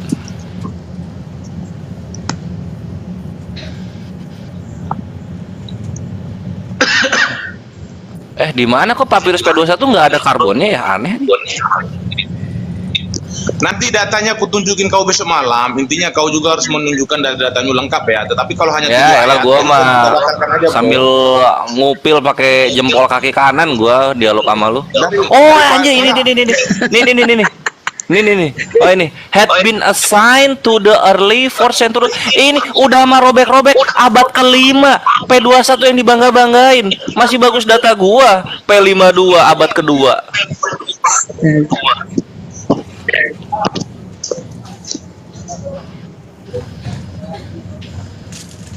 Bagaimana ini? Saya itu bangga loh, saya itu bangga sama kamu, Kores. Kamu sudah bisa buka manuskrip kami itu, udah tahu, kau udah pintar kamu sekarang. Kamu iyalah gitu. Kalau gua nggak pintar nggak mungkin gua bisa bongkar-bongkar, Bre. Harusnya malu. Gini, Mime, harusnya kamu malu. Tadi kamu terlalu sombong ngomong. Kamu malu sekarang tuh. Mau kabur. Ya manuskrip kami banyak, Ibu Rama. Udah dibilang. Ya apalagi coba manuskrip lu keluarin. Yang keluarin yang paling awal, yang paling lengkap. Lu ngasih manuskrip gue yang robek-robek. Yang bagus kenapa? Laut Mati coba. Manuskrip Laut Mati perjanjian lama. Gue mau perjanjian baru. Bro, kitab kami itu perjanjian lama dan perjanjian baru, bro. Jadi manuskrip kami itu mulai dari perjanjian lama dan perjanjian Nggak baru. mau, nggak mau, nggak mau. Perjanjian lama punya Yahudi. Belum ada ucapan resmi Yahudi merelakan kitab sucinya dibagi dengan Kristen. Belum ada, belum ada. Ketika kamu berdialog tentang ketuhanan Yesus, kamu mengangkat dari perjanjian lama. Ketika kami menguji manuskrip, kami mengungkit dari perjanjian lama, kamu bilang nggak boleh. Ini Nggak boleh perjanjian baru dong. Kita kan bicara manuskripnya Kristen, perjanjian baru. Ayolah. Pokoknya kalau Kalau Yahudi lu dialognya sama Yahudi aja sono. Nggak mau, nggak mau. Perjanjian baru lu bawa besok. Intinya suka-suka lah kalau mempermasalahkan Yesus itu dari perjanjian lama. Giliran kita berbicara tentang manuskrip, enggak, kami nggak mau. Ya memang Ya udah gini aja deh, gua kalau dialog lagi soal Yesus sama lu, gua bahasnya perjanjian baru aja. Kita nggak pakai perjanjian lama. Awas aja lu loncat-loncat ke perjanjian lama. Awas aja lu. Bisa dong. Nggak Lah, bisa. berarti lu nya yang nggak mau, bukan gua. Nggak bisa. Aduh. Ini lagi yang di live komen kocak banget. Apa dibilang? Bang Kores cari kata kunci manuskrip nggak robek-robek di Google, siapa tahu ketemu. Kores. Apa? Oi. Kores. Oi. Aku mau nanya, kenapa sih ada nabi Ya yang udah, gua mau jawab. ragu tentang kitab yang diturunkan kepadanya? Di mana Nabi? Tadi katamu Nabi siapa bukan ragu-ragu? ya? Nggak mau bahas manuskripmu itu. Oh, udah. Jadi manuskrip udahan ya, manuskrip nggak dibahas lagi ya. Nah gitu dong, gitu. Lu tuh meme bos, gini loh bre. Lu tuh orang baik meme bos. Lu tuh orang baik gitu. Sayang banget kalau misalnya lu masuk ke dalam neraka jahanam gitu. Orang baik, pantes lah seenggaknya lu masuk ke sorga gitu loh. Meme, apalagi yang mau lu pertahankan di sini, meme bos? Manuskrip tadi lu minta nantang ke gua dialog manuskrip, lu pengen kabur dari manuskrip gitu. Ayolah meme bos, apa susahnya sih bersyahadat? Dia nggak bisa ini Menyatakan bang. bahwa Bang Allah Kores, lah dia nggak bisa. satu-satunya Tuhan. Dia, Apa sih yang lu? Duh, dia nggak. malas sholat Dia ya, nggak malas bisa sholat lepas ya. dari ini, Bang Kores. Iya, iya. Dia nggak bisa lepas dari dia nggak bisa lepas dari makan babi tuh. Makanya dia tidak mau ini login ke Islam. Bukan, aku nggak mau nanti Doyan. anakku, bukan Ibu Rama, aku nggak mau nanti anakku perempuan disunat, aku nggak mau. Ya jangan, karena sunat untuk perempuan itu sunnah, nggak diwajibkan gitu. Nggak diwajibkan, meme bos. Coba, meme bos lu, aduh, coba lu bayangin, Yesus bentuknya manusia, ada mukanya. Coba, kalau muka ada pori-pori, kalau ada pori-pori ada komedo. Ya masa lu mau menyembah Tuhan yang berkomedo, bre? Anak aku nanya sama Tuhan, masa Tuhan Sekarang saya tanya, kamu tanya kan punya muka. Kamu percaya enggak Allah mempunyai mata, Allah mempunyai telinga, Allah mempunyai... Iya dong, itu berhala jatuhnya. Tapi kamu mengakui juga bahwa Allah punya mata, bisa melihat semua orang. Enggak. Kapan gua ngomong kayak begitu Itu udah gitu? dijelasin tadi. Ayo jual umbu, Udah dijelasin, Kismi juga. Ustaz. Kalian tuh orang-orang baik. Ustaz Zuma. Menyembah Tuhan ada Bunda udah wajahnya. jelasin. Gitu, rambutnya sepundak panjangnya. Bayangin coba. Karena kami percaya di dalam Alkitab itu Allah menciptakan serupa dengan segambar Allah. Allah menciptakan manusia serupa dengan segambar Allah. Iya, Apa bedanya? Apa gedung salahnya? juga gambaran arsitek, cuma bentuknya bukan arsitek kan. Masa bikin gedung bentuknya jasmanto, kan nggak begitu, bre. Lalu Allahmu seperti apa kalau saya Tidak ada sesuatu yang bisa menyerupai dan menyetarakan kepada Allah satu-satunya Tuhan, nggak ada. Lu kalau Tuhan orang bisa mati, terbukti Yesus lu bisa mati. Ya, Dibilang tapi Allah mati bisa membayar melihat. dosa. Lu kalau punya utang 50 juta dibayar 30.000, enggak lunas jual umbu, Kismi, enggak lunas itu. Itu menunjukkan belas kasihan, Bang, kalau tentang penebusan. Belas kasihan dari Iya, Allah. jual umbu, lu punya utang ke gua 50 juta. Yesus datang, mau ganti utang lu, nebus utang lu kepada gua. Oke, Yesus silakan bayarkan utang jual umbu 50 juta. Ya udah nih saya bayar 300. Ya enggak lunas. Enggak lunas. Kalau kita berbicara tentang pengorbanan, ayo kita bicara, yuk. Jual umbu. Lu analogi gua nangkep gak sih? Jual umbu, punya utang ke gua. Punya utang 50 juta.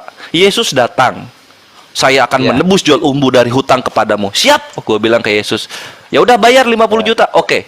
Ngeluarinlah Yesus uang 300.000. Nggak mau gua lunasin. Lah, kamu percaya enggak Allah itu tidak ada yang mustahil bagi Allah? Ya bayarlah 50 juta utang gua. Ngapain bayar cuma 300.000? Bagi Allah tidak ada yang mustahil kan? Ya bayar 50 juta. Kalau nggak mustahil bayar 50 juta. Sekalipun ya kalau kami kan percaya Yesus itu datang untuk menebus dosa. Contoh yang Anda Ini menebus dosa mati selamanya, Jolumbu. Dosa mati selamanya. Ini matinya cuma 3 hari. Ya itu utang dong.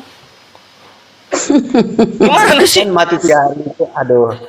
Kalau kita jelaskan itu agak ribet nanti. Bang, Ya gini, Jolumbu kamu utang. menjelaskan. Gini loh, Jolumbu, perhatikan lu Jolumbu. Lu misalnya lu membunuh seseorang gitu kan, keluarga korban tersakiti. Bayangin perasaan keluarga korban ketika lu cuma mati cuma 3 hari terus bangkit lagi. Perasaan korban gimana? Loh, kenapa dia yang membunuh yang bangkit lagi? Kenapa nggak anak gua yang dibunuh yang bangkit lagi? Gini loh, Ya Bang. nggak? Mau baca di Yohanes 3 ayat 16. Kasih Allah itu tidak terbatas, Bang, buat manusia. Kasih Allah itu tidak terbatas buat manusia. Makanya hewan itu tidak menjadi, kan biasanya, dengar dulu, biasanya Ngomong apa sih? Nggak jelas. Oh, ngomong apa? orang menebus dosanya itu kalau zaman dulu itu kan masih pakai pengorbanan hewan, dikasih sama imam, baru imam itu datang kepada Allah, ampunilah kesalahan orang ini dengan hewan yang dibawa berdasarkan kemampuannya, ekonominya. Benar enggak di dalam perjanjian di zaman dahulu dikorbankan Ya, nah hewan? terus kenapa kau mengorbankan Tuhanmu? Nah, Allah sudah berjanji, makanya kalau kita lihat itu perjanjian Allah itu kepada Ishak, Yakub dan kepada Abraham, Ishak dan Yakub itu nyata dan nampak kepada Yesus, Bang. Nah, sip, oke. Dan Nah, itu sekarang ya kita jangan dulu bawa dalil yang lain. Yohanes 3:16 ya. Karena begitu besarnya kasih Allah kepada dunia ini, maka dia menganugerahkan, mengaruniakan anaknya gitu ya bahasanya ya. Ya. Nah, ini kan sama seperti ini, Jol Umbu. Ada hakim, ada orang ini dipinjemin uang 50 juta oleh orang lain, kan gitu. Nah, orang yang dipinjemin 50 juta ini udah saatnya membayar. Ketika mau dibayar, orang ini nggak mampu ya Jol Umbu ya. Waduh, saya tidak bisa membayar hutang-hutang saya, kan gitu. Ya, pas ya. Nah, kemudian yang memberikan hutang ngomong begini, tenang, tunggu. Kamu diam di situ, anakku ke sini. Nah, anaknya datang, dibunuh. Dibunuh. Lihat, anakku mati, hutangmu lunas. Kamu harus percaya, hutang kamu lunas karena saya sudah membunuh anak saya, kan gitu. Dibunuh itu bukan Allah bunuh itu karena perbuatan dosa manusia. Iya, gara-gara dia nggak bisa bayar utang ke si pemberi hutang, makanya pemberi hutang membunuh anaknya sebagai bukti hutang si orang ini lunas, kan gitu. Terus? Iya gitu. Nah, ini untuk logika orang normal nggak masuk. Ya lu kalau mau ngelunasin hutang gua, ngapain lu bunuh anak lu? Tinggal ngomong aja, gua percaya kok. Gini loh, bagi Allah itu tidak ada yang mustahil, dalam arti ketika dia Dari tadi itu. Ya itu kalau nggak ada yang mustahil, ngapain capek-capek ngebunuh anaknya kalau nggak ada yang mustahil? Apakah Allah boleh jadi setan kalau Allah tidak ada yang mustahil? Silakan Akhi Al-Hidayah. Ini lanjut aja. Waalaikumsalam warahmatullahi taala wabarakatuh.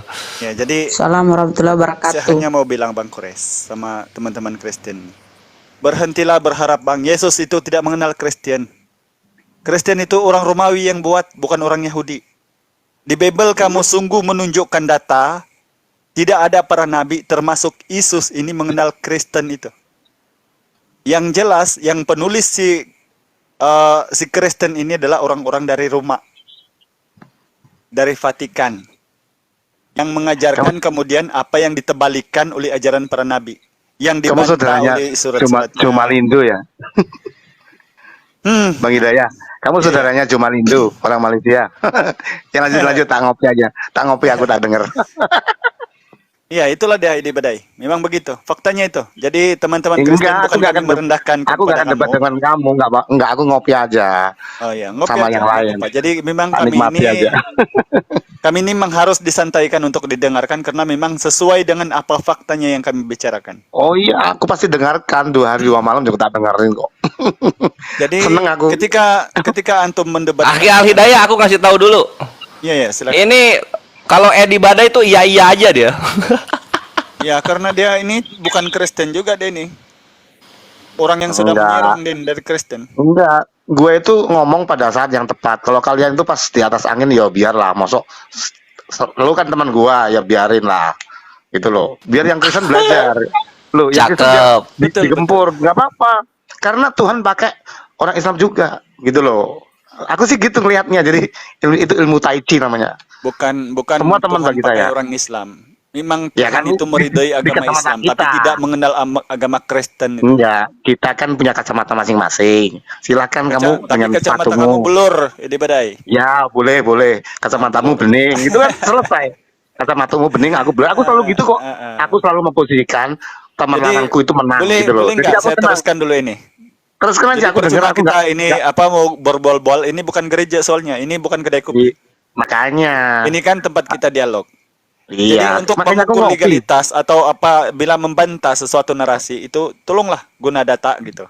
Saya nggak pernah Jangan bantah bercerita kok. seakan-akan oh Yesus itu Tuhan ya anak-anak ya. Haleluya, puji Tuhan. Ayo kita lompat-lompat. Amin. Itu kan tolol itu kalau gitu. Jadi gini, Edi Badai. Iya, Di iya. dalam Bible Iya. hanya Korintus, Efesus, dan Timotius yang menyebut Kristen itu. Coba cari di Matius, Markus, Yohanes, dan surat si Lukas. Hmm. Jadi inilah membuktikan bahwa Kristen itu adanya dibuat-buat setelah Yesus tidak ada di muka bumi ini. Iya, Kristen. Kalau memang Yesus itu adalah Tuhan, Kristen yang sudah datang di dunia, kemudian membawakan denom penyembahnya, itu pasti ada satu ayat narasi dari dia itu mengenal Kristen. Nah iya, ibaratnya parfum, Kristen, Katolik, itu kan botolnya. Pecahkan aja botolnya nggak Memang apa-apa. botol semuanya kok. Nah iya, yang penting kan parfumnya itu kan isinya. Ibaratnya kita itu modelnya gini loh, kita nggak memuja botol, nama Kristen, salib, Alkitab, silakan hancurkan aja. Yang Jadi penting gini, parfumnya, Ibu Dai. isinya.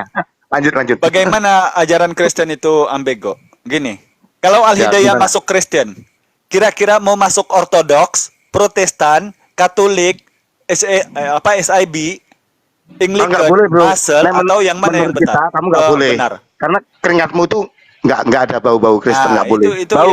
itu Nggak boleh makanya itu, nggak boleh. Edi Badai. Keringatmu aja Beda nggak halnya masuk. ketika kamu yang sudah sesat itu masuk beriman, maka Oh, iya? seluruh dunia itu imannya hanya satu Islam. Al-Islamu yadu Alhamdulillah. la yubla alaihi. Alhamdulillah. Tapi kalau saya Semoga- sama Bang Kores masuk Kristen, coba Kristen apa yang kami mau nggak masuk? boleh. Sekarang sudah tutup Unitarian, lowongan. Unitarian, Nggak Saksi boleh, bro. Yehova, Mormon Nggak atau boleh. sebagainya. Coba. Kalau sudah masuk di Zoom ini, di TikTok ini nggak boleh masuk Kristen, nggak boleh, toh? Ah. nggak boleh. Maka itulah Jangan buktinya ngimpi lah. bahwa ajaran Islam itu benar. Ya, Tidak ada benar, Islam itu perjanjian lama, Islam perjanjian baru. Ya, Tidak ada oke, Tuhan siap. di sana YISUS, Tuhan di sini siapa namanya? Yesua Masih. Amin. Tuhan di sana Eso. Amin. Jadi tidak ada di dalam Islam tiada di sana menanti di sini menunggu 100% cintaku dan 100% dagingku tidak ada. Amin. Itu ya, di Badai. Oke, silakan Ya. lanjut. Oke, Poin. saya kasih sharing bisa gurundanya. Oh boleh. Gurundanya. Sharing sampai saya ngantuk juga Oke. boleh kok. Triwira ke sini. Nah, nggak apa-apa, cuman mau klarifikasi aja, pelan-pelan ya untuk Kores ini. Jadi begini Kores, ya di Alkitab itu diajarkan memang dosa itu seperti hutang. Nah, raja yang ngasih hutang nggak terbayar, itu diputihkan hutangnya, dibebasin. Berarti raja itu sendiri yang bayar. Ya, nah, bagaimana cara raja itu bayar hutang itu kalau dari konsep keselamatan? Dia berinkarnasi. Jadi anak itu adalah inkarnasi Bapa. ya. Jadi dia mengorbankan diri di kayu salib, ya. Itu untuk membayar utangnya sendiri itu, dia bayar sendiri utang itu. Begitu loh. Jadi bukan anaknya yang dikorbankan, anak yang berbeda, anak yang lain, tidak, dia dirinya sendiri. Nah, itu yang klarifikasinya ya. Yang pertama. Terus yang kedua, kalau mau masuk Kristen, masuk aja. Mau Kristen apapun nggak ada masalah. Silakan aja masuk. It's no problem gitu loh. Tapi satu. Ya masuklah kepada Kristen yang Alkitabiah. Dalam artian basisnya Alkitab. Yang jujur Alkitab. Nah itu bisa nggak dipilih? Boleh. Bagus. Dan kawan-kawan kan bisa aja datang, misalnya. Itu bisa. Kan sekarang kan begini, Al-Hidayah, sebentar dulu. Gini, ini jangan nanti kejauhan itu Alkitabiah itu. Karena saya itu penasaran di situ. Sekarang menurut antum, antara denom-denom itu yang mana Alkitabiah yang bersumber dari Alkitab gimana-nya? Coba. Ya, begini bro ya. Iya, oke, itu yang kamu jelasin. Itu nanti saya masuk Kristen susah malah. Itu yang saya mau jelasin. Ya coba. Iya, itu yang jangan mau dijelasin. Jangan jauh ya, begini. jangan panjang-panjang ya. Coba. Enggak. Pertama, itu dijelas. Ya, dilarang di Alkitab itu kita berkelompok-kelompok. Aku dari kelompok Paulus, aku dari kelompok Petrus, itu dilarang di Alkitab itu. Orang yang membuat kelompok itu, denom-denom itu sama dengan sekarang yang Kristen yang mana? Jadi dia itu dilarang memang, tapi faktanya kan terjadi saat ini. Nah, kalau saya lihat itu hanya organisatoris aja, organisasi untuk pengendalian ya. Nah, makanya menurut saya kita kan sekarang Al-Hidayah juga udah belajar dari komal-komal sekarang itu yang udah Alkitabiah ketahuan. Kristen itu yang mana? Iya, Bukan kan sebenarnya berhibur sudah di sini, ini bukan ketahuan. gereja. Sudah ketahuan orientasinya Yang mana, kepada yang mana? Alkitab, tidak kepada doktrin. Katolik Kan kah, gitu. Anglikan kah, Mormon kah, Saya nggak Protestan enak kah, kalau yang mana? ngomong begitu. Kalau saya ngomong begitu, itu Indah, oh iya penasaran saya itu. benar. Triwira, Nah, kalau menurut saya sejauh saya menelaah Kristen tidak ada yang Alkitabiah. Mau diuji? Mau kita uji? Ya gini. Sekarang di Bible kamu coba, nanti kamu bantai ya. Di Bible kamu Sebentar dijelaskan dulu, kau 8 jangan potong kriteria. dulu, belum selesai di penjelasannya. Nanti kamu selesaikan Ampun ini deh. karena ini saja yang saya mau punya, yang saya mau ambil sama kamu. Yang kamu bilang harus yang Alkitabiah. Di dalam Bible kamu dijelaskan para nabi itu bersujud menghadap ke bait Allah, membungkuk dengan muka ke tanah, mengesahkan satu Tuhan, mati dikafani, wajib berpuasa, jangan seperti orang munafik, disunat, tidak makan babi. Sekarang yang Alkitabiah yang Udah mana, coba? selesai. Bantah-bantah coba. Selesai. Oke ya, jadi begini. Di Alkitab Koloreng itu, kebaktian Rabana 25 Desember bagaimana menuhankan mau Yesus. Itu dijawab? Kau Alkitabiah apa tidak? ngomong terus gantian gitu loh. Ampun deh. Kasihannya berhibur Loh, sama kau yang Lupa kasihan. Paulus. Saya mau jelasin berdasarkan firman Tuhan, kau potong. Kok firman Tuhan, firman asumsimu yang firman Tuhan makanya gitu. diam dulu. Kau potong Coba silakan. itu namanya kelihatan kau itu nggak mau dibuka kebenaran itu. Kau bantah Tidak ada orang terus. Islam yang kamu boleh buka, coy. Sebab Ampun deh. orang Islam itu imannya sama seperti Yesus. Aduh, Tapi Al-Hidayah, ketika kau kau tuh beriman kalau sebagai mau Kristen, kau diskusi imanmu jangan tidak ubah begitu. seperti Paulus dan orang Romawi the gang. Paham? Ngomong itu pikiranmu sendiri lah. Kalau memang kau bilang Alkitabiah, seperti kau yang bicara Yesus kamu ini. itu aneh. Oke lah, 25 cuma itu aja. Desember. Terima kasih, saya keluar. Siap, terima Koloreng, kasih. kebaktian, Rabana, nangis, silakan, lambai penonton. Ini bukan gereja. Pergi belajar sana, nak. Bro, kamu omong itu harus punya etika. Orang bicara, kamu harus dengar dulu penjelasannya. Bagaimana saya mendengarkan kalau sudah 22 tahun saya didoktrin di gereja, bukan seperti kamu yang imani saja, tidak mau berpikir Bible bukan mengajarkan demikian. Coba Kan ini bantah saya sekarang. berdialog, Bang. Yang Itu. kamu diajarkan menyembah Yesus, mengharapkan Tuhan mati, itu ajaran siapa? Sekarang yang menebus dosa Kristen itu Tuhan apa manusia? Coba jawab. Ya. Seolah-olah Anda terlalu benar dalam pembicaraanmu. Memang dong, Islam itu memang benar. Sekarang coba saya tanya sama Anda, yang mati di kayu salib itu Tuhan apa manusia? Coba jawab. Kalau orang jawab nanti kamu banyak bacotnya. Gimana Silakan bisa jawab. Yang mati di kayu salib menebus dosa Kristen itu Tuhan apa manusia? Jawab. Bilang saja kalau nggak mau nggak mau menjawab. Ya, udah ketahuan. Silakan. Gimana bisa jawab kalau Anda banyak bicaranya? Siapa yang didengar? Dari Silakan. apa yang kamu bicarakan?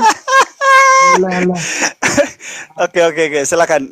Jawab ya. Yang mati di salib itu Tuhan apa manusia? Jawab sampai pagi.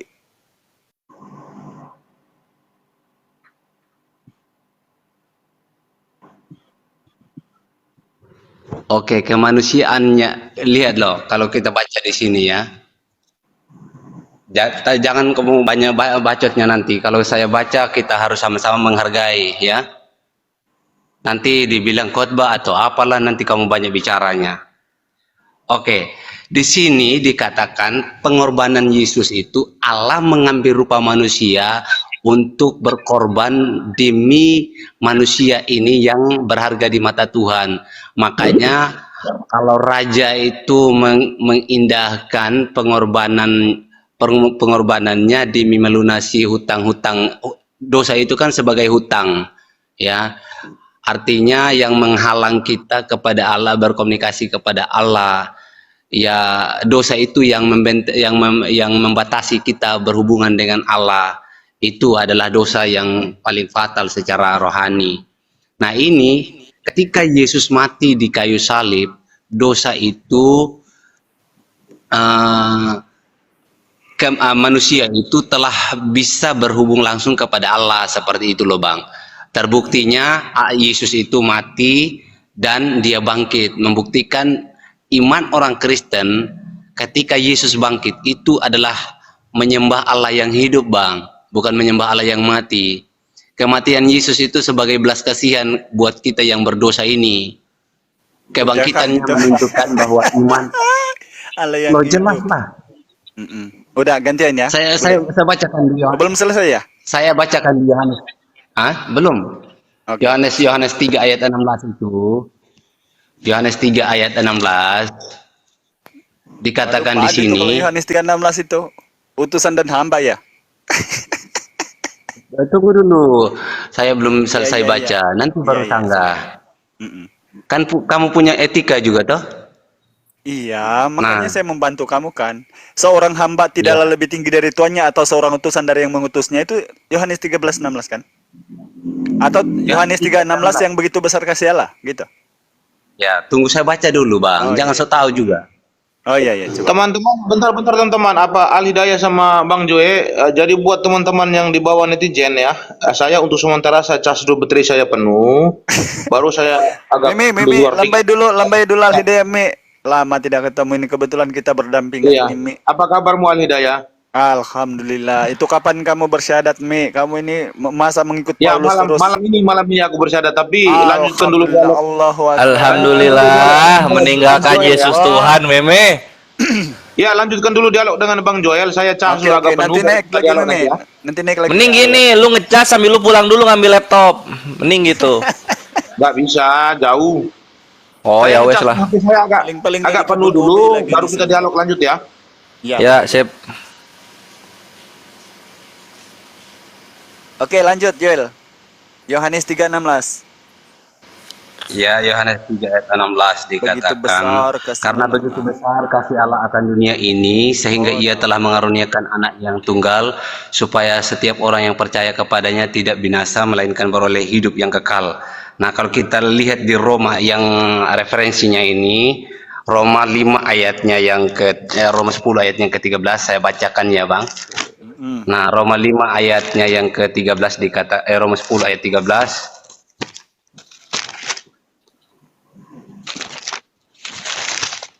Roma 10 ayatnya yang ke-13 dikatakan, sebab barang siapa yang berseru kepada nama Tuhan akan diselamatkan, ya. Nah, akan diselamatkan. Roma 5 ayat 8 juga dia menjelaskan bahwa akan tetapi Allah menunjukkan kasih-Nya kepada kita oleh karena Kristus telah mati untuk kita ketika kita masih berdosa. Nah, ini menunjukkan bahwa kematian Kristus itu adalah belas kasihan Allah bagi kita. Ini saya sudah menyampaikan referensinya bahwa kasih Allah itu tidak terbatas. Bukanlah kasih Philadelphia, bukan kasih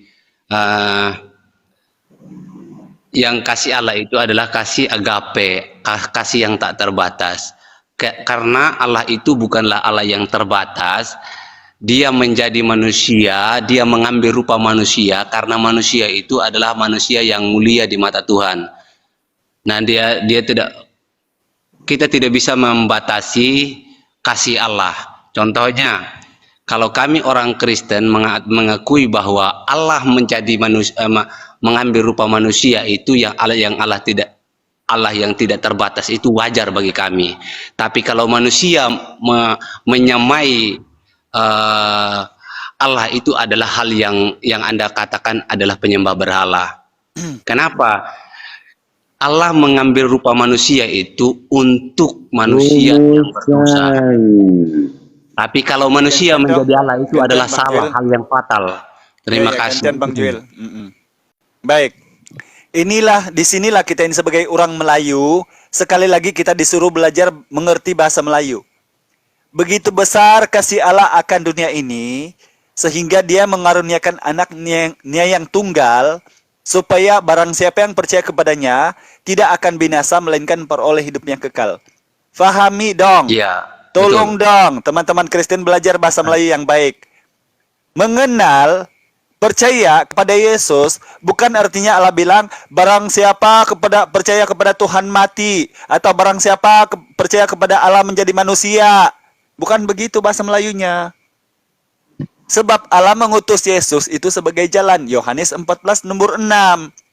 Namun kita berdebat begini karena hasil daripada Roma tadi. Yang diperjelas di Roma 10 nomor 9. Sebab jika kau mengaku dengan mulutmu bahwa dia adalah Tuhan, dan kamu sungguh-sungguh percaya dalam hatimu bahwa Allah telah membangkitkan dia dari antara orang mati, kamu akan diselamatkan. Ini perkataan siapa? Firman siapa ini? Si Paulus. Dan gara-gara si Paulus inilah kita berdebat. Sementara tiada ajaran dari Yesus sendiri itu kawan, yang dia akan menjadi Tuhan dan harus diseru namanya sebagai Tuhan. Sebab itulah kita berdialog, bukan dari internal Islam, juga dari internal Kristen itu sendiri sampai hari kiamat belum pernah kelar tentang Tuhan Yesus. Sebab di dalam Bible tidak ada pengakuan Yesus dia Tuhan masalahnya. Kalau kamu masih kokoh tentang ajaran Tuhan menjadi manusia, saya kasih kamu 4 dalil. Ulangan 4 nomor 2. Jangan menambahi mengurangi firman Tuhan. Amsal 30 nomor 6. Jangan mengurangi dan menambahi firman Tuhan. Ulangan 12:32. Jangan mengurangi dan menambahi firman Tuhan. Wahyu 22 18-19. Jangan mengurangi firman Tuhan dan menambahi, karena Tuhan akan mengazab kamu dengan malapetaka. Sekarang 100% Tuhan atau Tuhan menjadi manusia, itu firman dari mana? Jadi kamu ini bang, bukan kami tidak percaya sama kalian itu, tetapi itu adalah ajaran dogma doktrin. Sekarang boleh saya bicara? Yesus itu, sebentar saya tuntaskan dulu, karena kamu terlalu lama ngomong tadi. Sementara semua yang kamu bilang itu dogma. Ya. Silakan. Sekarang Yesus itu datang, jelas dia itu adalah utusan. Kalimat yang paling jelas adalah di Yohanes 12:49-50.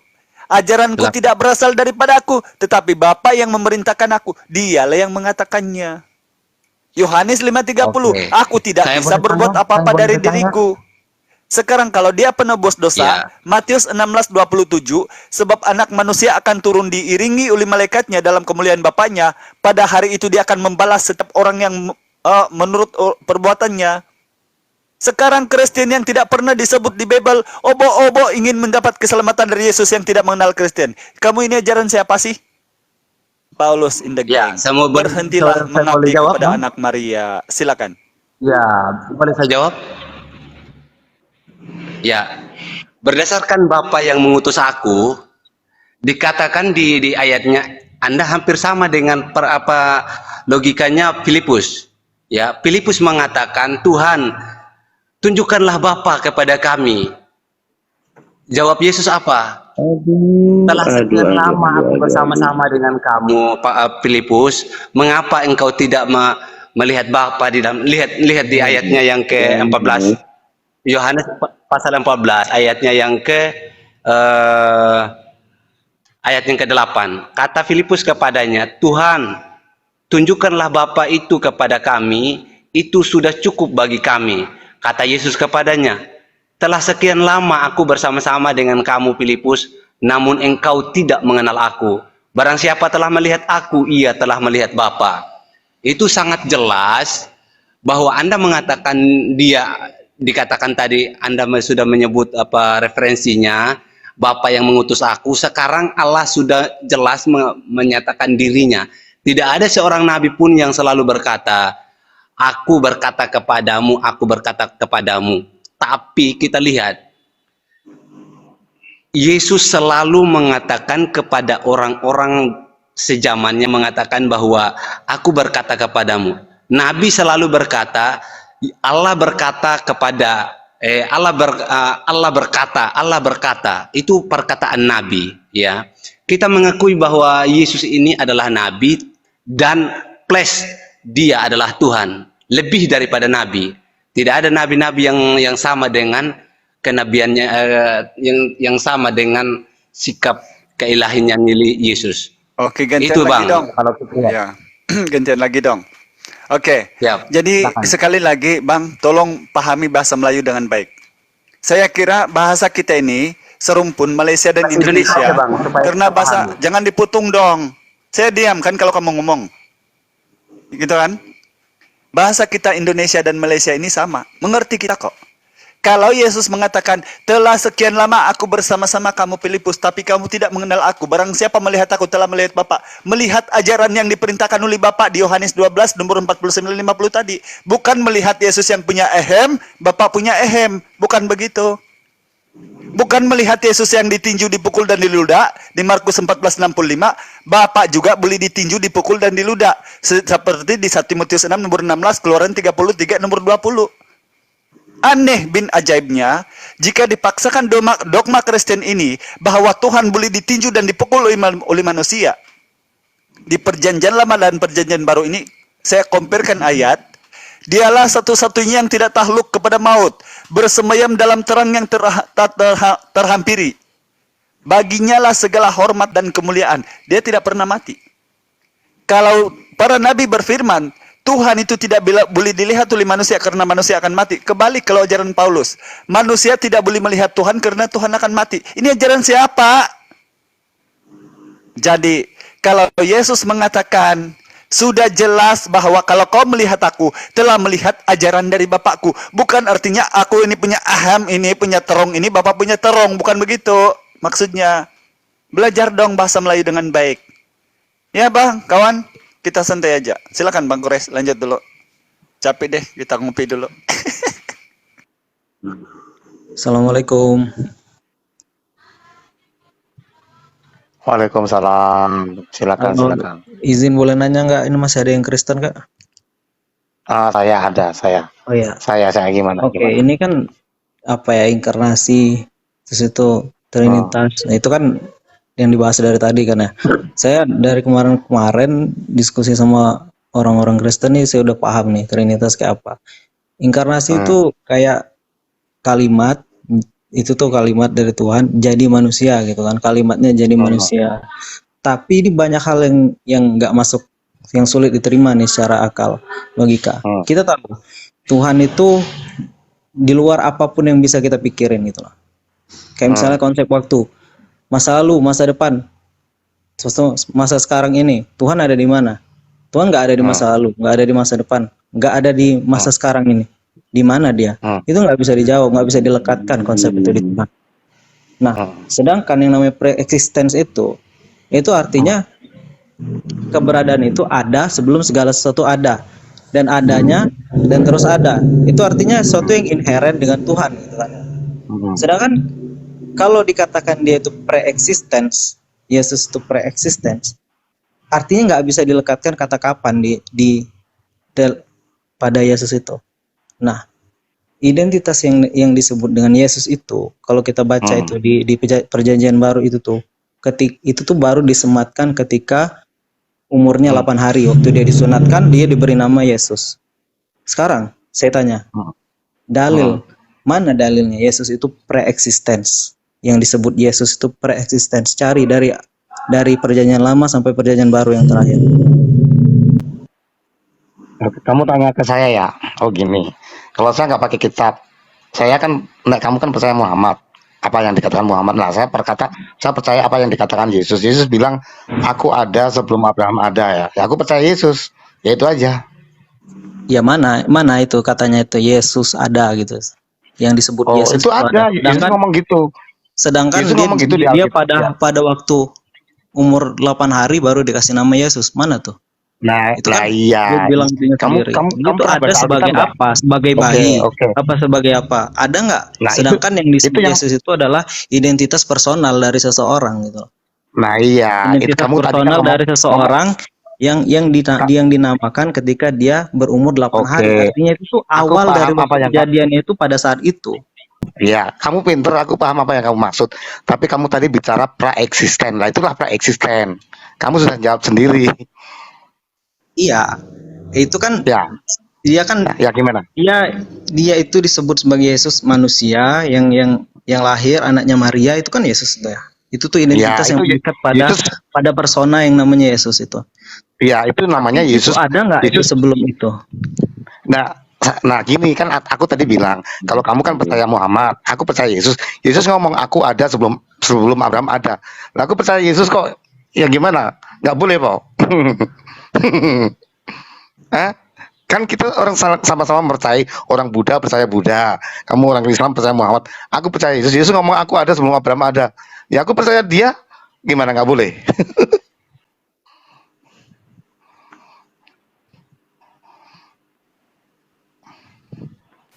Itu aja Bang Edi Badai. Loh iya gitu. Loh, Oke. saya nggak bisa lebih apa yang Kalau Yesus saya katakan. buktikan Salomo Ya. lebih mantap daripada Yesus gimana? Oh, boleh, nggak apa-apa. Oke. Nggak apa-apa. Ya, silakan. Itu gini tuh. Gini Mas Kristen ya. Aku ada sebelum Abraham ada. Secara logik kita bilang aku ada sebelum Abraham ada. Di mana berarti sebelum waktu Abraham? Persisnya di Kamu mana? yang mikir. Kalau saya sudah nggak mikir. Nah. Kamu mau mikir, Ngapain mikir? Bisa aja dia ada waktu sezaman. Ya sudah. Gitu kan aneh. Kalau kamu nggak mau mikir ya sudah. Ya Berarti gitu kan ya. jawab. Enggak, maksudnya Ya, gini loh, kan Tuhan Apa-apa itu nggak kamu bisa mikir, kan? dilekatkan masa padanya itu. Nggak ada di masa awal, nggak ada di masa sekarang, nggak ada di masa terakhir. Tuhan tuh kayak gitu kan. Lah, Ya iya. kalau aku ada sebelum Abraham ada, lah itu gimana maksudnya? Lah, kamu Ya itu kan mau tahu artinya apa dia enggak? melekatkan waktu itu pada dirinya itu. Gini, Sedangkan Tuhan nggak bisa dilekatkan gini. waktu. Kita mundur dulu. Cara pandangmu tentang Allah dengan aku tuh berbeda. Kalau cara pandangmu tentang Allah, Allah itu ada di artinya. Dia nggak bisa kemana-mana. Nah, pandangan saya tentang Allah nggak sama dengan kamu. Nah, gimana ya coba? nggak sama. Oh salah, Ya. kalau nggak bisa kemana-mana salah. Ini juga Muslim salah ini, kenapa ke Edi sih? Iya John betul, Umbu sama makanya Kispi. nih betul lihat dia ngomong. Makanya nih Nanda Verdika, Salah kalian. betul Bang Kores, Nanda Verdika, kamu sebaiknya dengerin orang ngomong ya. Dan kamu tuh dari tadi typing saya nih yang saya tidak suka ya, yang saya tidak mau naikin orang baru ya begini. Jadi salah nih ya. Ini yang saya tidak mau, bukan saya tidak mau naikin kalian. Kalian itu melempar yang dibahas apa, lemparnya kemana, gitu loh. Gak nyambung gitu loh. Dan pertanyaan kamu tuh gak usah kamu tanya sama Edi tuh ngawur. Udah. Makanya kalau kita mau diskusi, kalian tengok dulu bertanya sama siapa, yang dibicarakan apa. Jadi pas itu yang bicarakan tentang A, maka pembahasannya A. Jangan lari ke Z. Nah ini. Setuju. Makanya Saya kan jangan nggak ini, salah, makanya teman-teman ya, kenapa kalian ini yang baru-baru ini tidak saya naikin? Karena kayak gini nih. Nah ini. Bahasnya apa emang? Ngomong apa? Bang Hidayah ngomong apa? Itu makanya Enggak, maksudnya disimak. gini juga. Maksudnya sebenarnya gini, apa namanya? Kalau masuk naik tuh ya topik baru, itu bawa topik baru ya Iya, nggak apa-apa sih sebenarnya. makanya. Ya aku titik beratkan tuh ini loh. Ini Edi Badai. Edi Badai itu ini yang belum paham apa karakter Kekristenan. Edi Badai itu Iya. orangnya iya aja gitu loh. Salah, makanya jangan dia- kayak Edi Badai nanyanya. Lagian di situ ada Oten, ada si Edi, Lu nggak salah lo. si gurundanya siapa si Edi nih. Ada si Joel, ada si Meme Bos. Kenapa kamu nanya ke si Edi? Kalau kamu tanya ke Joel, dan jangan langsung ke topik baru. Belum selesai pembahasannya. Makanya jangan masuk. Nih ya kalian teman-teman yang baru naik, jangan suka memotong orang lagi ngomong. Tadi Bang Hidayah lagi ngomong itu sama si Edi, kenapa dipotong? Dan langsung ke topik baru. Nah itu, ya. Coba lain kali jangan seperti itu. Oke lanjut. Bang Hidayah langsung aja. Gue jadi nggak enak orang lain dimarahin. Aduh, aku merasa. Enggak, kebiasaan juga. Tadi ngotot minta naik. Aku kira mau minta apa. Rupanya dia langsung melarikan topik, sementara topik ini belum selesai pembahasannya, dan dia memotong orang ngomong. Bang Hidayat lagi ngomong gitu. Oke, lanjut Bang Hidayat atau Bang Kores.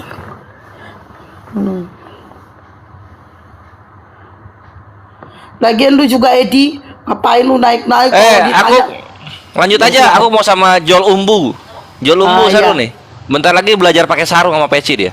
Saya mau tanggapin dulu Bang Kores sebentar yang si Edi Badai bilang sebelum lanjut.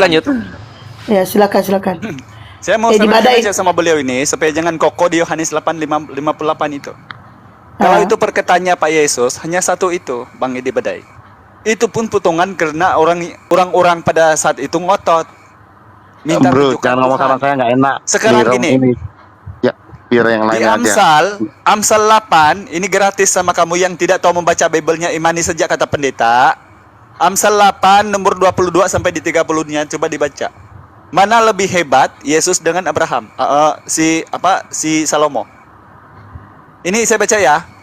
Kalau kamu tidak pernah baca, saya kasih ayatnya Amsal 8 22 sampai 30. Tuhan telah menciptakan aku sebagai permulaan pekerjaannya yang sebagai perbuatannya yang pertama-tama, sebelum ada air, sebelum garisan bumi, dan sebelum ada sesuatu dia bersama-sama dengan Tuhan. Bukan sebelum Abraham. Kamu baca sampai 30-nya. Lebih hebatan itu dia.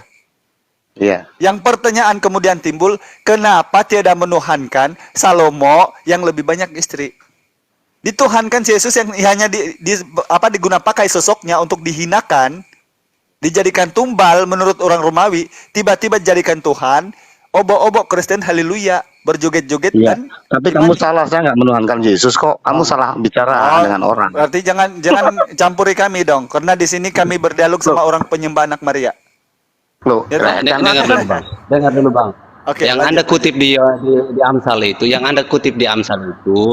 dikatakan Tuhan telah sebentar dulu saya potong sebentar. Edi itu kan saya memang udah tahu ya dari dulu kamu itu seperti apa ya, tahu. Tapi kenapa kamu sibuk minta naik? Ayo, apa mau kita diskusikan? Enggak, saya mau tanya apa yang kamu mau kita diskusikan apa? Oh gini, kalau ada Islam atau Kristen yang mau tanya, nggak ada yang bisa jawab. Itu Bang Hidayat nanya, kamu bilang tidak menuhankan Yesus. Terus kita mau diskusi apa? Lah memang saya nggak menuhankan Yesus kok, mau dipaksa. Ya udah, terus kita mau diskusi apa? Mau ngapain ngapain? Iya. Loh, aku kan bawa Alkitab Kristen yang sebenarnya. Loh, kalian dialog dengan Kristen yang tidak sebenarnya, percuma. Yang sebenarnya aku. Bawa apa? Udah. Nggak gini. Silakan. Kristen yang sebenarnya itu tidak menuhankan Yesus, loh. Oke, si Juil gimana dengan kamu? Gimana sih? Juil Wah, ini bagus ini. Kristen yang lain itu tidak menuhankan Yesus, itu kenapa bisa begitu? Iya. Sekarang yang hebat ini, si Juil ini menuhankan Yesus, si Edi ini tidak. Sekarang saya tanya, yang dua-dua ini yang menang sesat ini? Mana yang benar? La haula wala quwwata illa billah, astagfirullahalazim. Jawab. Yang mana yang sesat di antara kalian? Gurumu 1 juta tuh loh, aku nggak mundur. Gurumu 1 juta sini sama aku. Kok pakai guru? Ini jurus aku nggak mundur. Nah, ya silakan kamu tanya sama aku. Ayo, kalau diperkenankan di room ini, tak jawab semua. Ayo kan sama aku. Antara antum dengan ini baru Edi Badai mode dialog, udah panas dia. Kayak Fuso. Oke, lanjut. Lambat panasnya. Terus komporin. Al-Hidayah. Sama aku ya. Disuruh dengar semua saat dunia. Ayo sama aku. Sip. Oh, mau sama saya? Oh iya. Serius ini? Istilahnya aku kan nunggu momen kayak gini. Aku nunggu momen dipaksa gitu loh. Oke. Oh, dipaksa. Silakan. Ya. Sekarang diizinkan coba kan sama yang punya room. Oke. Jawab saya. Iya. Kamu ini kan tidak menyembah anak Mama Maria ini. Sekarang si Juil ini menuhankan Yesus. Sekarang kamu dua ini Kristen ini, yang mana satu yang sesat ini? Jawab. Ya. Yang sesat yang bukan saya. Semua yang bukan saya sesat. Ayo, lawan aku. Lawan. Ayo, kita ngopi tapi berarti yang sesat ya. Ini dulu kita tuntaskan dulu ini. Ya, silakan. Aku sudah bilang kok, sudah jawab kamu. Ayo. Oh, si Jul yang sesat gitu, betul? Iya, terserah dia mau bantah, serah. Oke, ayo. Indah membantah berarti dia sesat, betul ya? Ya, Jul, kamu sesat kata Edi Badai, Jul. Karena kamu menyembah Maria. Gimana, Jul? Ayo, wes diadu sama siapa lagi? Undang semua Kristen adu dengan saya. Ayo, aku nggak kemana-mana. Kamu ngadu aku boleh. Ini asik nih, aku dikasih panggung nih. Nah, yang gini yang aku tunggu. Oke, sekarang kita head to head berarti boleh saya karena bicara di ya. sini Trinitas sudah sesat ya.